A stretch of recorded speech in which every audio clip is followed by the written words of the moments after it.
Hello, good morning. ഇന്ന് എൻ്റെ പുതിയൊരു വ്ളോഗിലേക്ക് എല്ലാവർക്കും സ്വാഗതം. അപ്പോൾ ഇന്ന് ഞങ്ങളൊരു അമ്പലത്തിൽ പോണ വീഡിയോ ഉണ്ട് എടുക്കുന്നത്. അപ്പോൾ ഇത് ഞാനും മോളും കൂടി കൂടിയിട്ടാണ് അമ്പലത്തിൽ പോണത്. അപ്പോൾ ചേട്ടൻ്റെയൊക്കെ കുടുംബക്ഷേത്രത്തിലേക്കാണ് പോണത് കേട്ടോ. അപ്പോൾ ഇത് ഇങ്ങനെ വഴി കൂടെ ഇങ്ങനെ ഈ കുന്നിൽ കൂടെ പോണ വഴിയുണ്ട്, അല്ലാതെ മെയിൻ റോഡിൽ കൂടെ പോണ വഴിയുണ്ട്. അപ്പോൾ ഞങ്ങൾ ഇന്ന് ഇതിൽ കൂടെ പോകാമെന്ന് ഓർത്ത്. അപ്പോൾ ഇതിലാകുമ്പോൾ നല്ല രസമാണ് പോകാനൊക്കെ ആയിട്ട്. അപ്പോൾ നേരെ ഈ വഴിയാകുമ്പോൾ കുന്നു വഴിയാകുമ്പോൾ നമുക്ക് നേരെ വീട്ടിൽ നിന്ന് നേരെ അങ്ങോട്ട് ഈ കുന്നു വഴി കൂടെ അങ്ങോട്ട് ഇറങ്ങിയാൽ അമ്പലത്തിലേക്ക് എത്താം. മറ്റേ മെയിൻ റോഡിൽ കൂടെ പോവുകയാണെങ്കിൽ ഞാനാണെങ്കിൽ ഇതിൻ്റെ പൊന്നോ വലിച്ചങ്ങോട്ട് സ്പീഡായിട്ടാണ് നടക്കുന്നത്, ഭയങ്കര സ്പീഡിലാണ് നടക്കുന്നത്.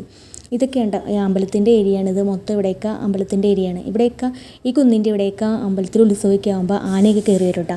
ഇത് ഈ കുന്നിൻ്റെ ഇവിടെ ആ കാണുന്ന ആ കൽവിളക്കില്ലേ, അവിടം വരെയൊക്കെ ആനയൊക്കെ കയറി വരും. ഉത്സവം തുടങ്ങുന്നത് ഏപ്രിൽ 14 വിഷുവിൻ്റെ അന്നാണ് ഇവിടെ കൊടിയേറണത്. അപ്പോൾ ഇവിടേക്ക് ആന കുന്നിൻ്റെ മുകളിലോട്ടേക്ക് ആന കയറി വരും.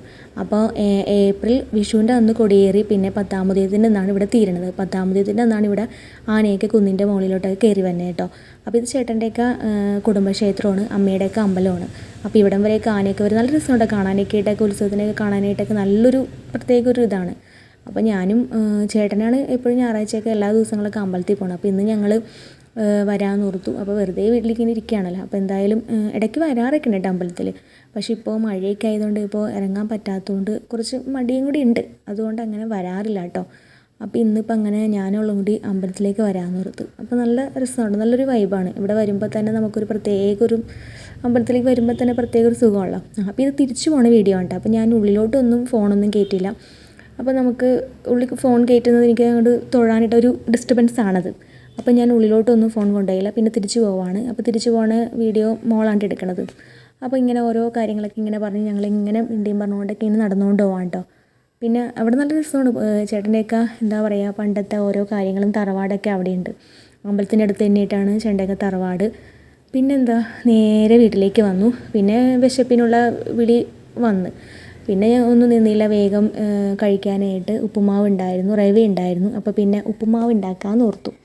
അപ്പോൾ അങ്ങനെ ഉപ്പുമാവ് തയ്യാറാക്കണ ധൃതിയിലാണ് കേട്ടോ. അപ്പോൾ പിന്നെ വിശപ്പ് വന്നു കഴിഞ്ഞാൽ പിന്നെ നമുക്ക് ഒരു രക്ഷയില്ലല്ലോ. പിന്നെ വേഗം പോയി അങ്ങോട്ട് ഉപ്പുമാവ് ഉണ്ടാക്കി, അതാകുമ്പോൾ വേഗം പണിയും തീർന്നോളും. അപ്പോൾ പിന്നെ അതിലേക്ക് പിടിച്ച് പിന്നെ ഒരു ചായയൊക്കെ ഉണ്ടാക്കി അങ്ങനെ പതിയെ ഇങ്ങനെ വർത്താനമൊക്കെ പറഞ്ഞ് ഞങ്ങൾ ഇരിക്കുകയായിരുന്നു. അപ്പോൾ ഇന്ന് ഞായറാഴ്ച കൊണ്ട് പ്രത്യേകിച്ച് ചായക്ക് കിടിയെന്ന് പറഞ്ഞാൽ ഇവിടെ സ്പെഷ്യലായിട്ട് അങ്ങനെ എന്തുവാണ്, മിക്കപ്പോഴും സ്കൂളുള്ള ദിവസങ്ങളിലേക്ക് ചോറൊക്കെ ആയിരിക്കും ഇവിടെ വയ്ക്കുന്നത്. അപ്പോൾ ഇന്ന് റവ അങ്ങനെ ചേട്ടന് ഇഷ്ടമല്ലാത്തതുകൊണ്ട് പിന്നെ ഇന്നലെ വാങ്ങിച്ച ചപ്പാത്തി ഉണ്ടായിരുന്നു. ചപ്പാത്തിയും കഴിച്ച് ചേട്ടൻ ഓട്ടത്തിന് പോയി. പിന്നെ അമ്പലത്തിൽ നിന്ന് പോയി വന്നപ്പോൾ ചോറൊക്കെ ഇടാനുള്ള തിരക്കിലാണ് കേട്ടോ. അപ്പോൾ പിന്നെ ചേട്ടൻ 1 മണിയാകുമ്പോൾ ഫുഡ് കഴിക്കാൻ വരും. അപ്പോൾ ഞങ്ങൾ ചോറൊക്കെ ഇടാനുള്ള തിരക്കിലായിരുന്നു. പിന്നെ മോരേറിയാണ് ഇവിടെ വയ്ക്കുന്നത്. ഇവിടെ മിക്കപ്പോഴും മോരേറിയാണ് ഞങ്ങൾ വയ്ക്കാറുള്ളത്. മോരേറി, സാമ്പാർ, പിന്നെ അവിയലൊന്നും അങ്ങനെ ഇവിടെ ആർക്കും ഇഷ്ടമല്ലാത്തതുകൊണ്ട് തന്നെ അവിയലൊന്നും വയ്ക്കാറൊന്നുമില്ല. പിന്നെ മോരേറി, സാമ്പാർ, പിന്നെ അതിൻ്റെ ഒപ്പം കൂട്ടാനായിട്ട് അച്ചാറുകളുണ്ടാവും, പലതരം അച്ചാറുകളൊക്കെ ഉണ്ടാവും. ഞങ്ങളിവിടെ വലിയ കാര്യമായിട്ട് മീനൊന്നും വയ്ക്കാറൊന്നുമില്ല കേട്ടോ. മീനൊന്നും ഇവിടെ ഞങ്ങൾക്ക് ഇഷ്ടമല്ലാത്തതുകൊണ്ട് പിന്നെ മീനൊന്നും വയ്ക്കാറൊന്നുമില്ല. പിന്നെ വയ്ക്കുവാണെങ്കിൽ തന്നെ പൊടിമീനൊക്കെ ആയിരിക്കും വയ്ക്കണത്. ഇപ്പോൾ പിന്നെ കർക്കിടകമായതുകൊണ്ട് അങ്ങനെ മീനൊന്നും ഞങ്ങൾ അങ്ങനെ അധികം ഉപയോഗിക്കാറില്ല. അപ്പോൾ അതുകൊണ്ട് പിന്നെ ഞങ്ങൾ കഴിക്കുവാണെങ്കിൽ തന്നെ ചിക്കനൊക്കെ ഇല്ലേ, അതൊക്കെയാണ്. അത് വല്ലപ്പോഴും കടയിൽ നിന്ന് വാങ്ങിച്ചുകൊണ്ട് തന്നെ ഫ്രൈ ആയിട്ട് എടുക്കണ ചിക്കനൊക്കെ ആയിരിക്കും കൂടുതൽ ഞങ്ങൾ ഉപയോഗിക്കുന്നത്. പിന്നെ ഇടയ്ക്ക് മടി വരുമ്പോൾ ചോറ് ഞാൻ ഇങ്ങനെയൊക്കെയാണ് ഊറ്റാറുള്ളത്. പിന്നെ ഞങ്ങളുടെ മീൻ വറുത്തതെന്ന് പറഞ്ഞാൽ മിച്ചർ, കപ്പലണ്ടി അങ്ങനത്തെ ഐറ്റംസൊക്കെ ആയിരിക്കും. പിന്നെ കപ്പ വറുത്തത് അങ്ങനത്തെ ഐറ്റംസാണ് ഞങ്ങൾ കൂടുതലായിട്ടൊക്കെ ഉപയോഗിക്കുന്നത്. അതൊക്കെ ചോറ് കൂട്ടിക്കഴിഞ്ഞാൽ നല്ല ടേസ്റ്റാണ്. അതൊക്കെ കഴിക്കാനായിട്ട് ചോറിലൂടെ കഴിക്കാനൊക്കെ നല്ല ടേസ്റ്റായിരിക്കും.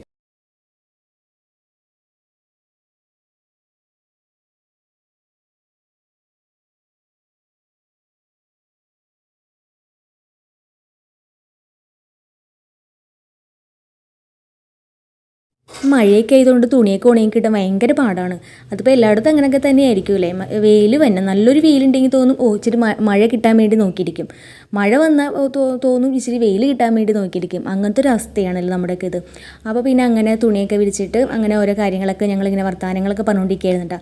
പിന്നെ ഇവിടെ വീടിന് ചുറ്റും ചേട്ടൻ്റെ വല്യമ്മയുടെയും അവിടെ വീടൊക്കെയാണ് കേട്ടോ. അപ്പോൾ ഞങ്ങൾ സമയമൊക്കെ കിട്ടുമ്പോൾ ചിലപ്പോൾ അവിടെയൊക്കെ പോയി ഒരു പണിയില്ലെങ്കിൽ ഞങ്ങളിങ്ങനെ വണ്ടിയൊക്കെ പോണ എണ്ണം പിടിച്ചുകൊണ്ട് ഇങ്ങനെ ഇരിക്കും. അങ്ങനെയാണ് ഞങ്ങളുടെ ഓരോ ദിവസവും ഇങ്ങനെ കടന്നു പോകുന്നത്. അപ്പോൾ അത്രയേ ഉള്ളൂ കേട്ടോ.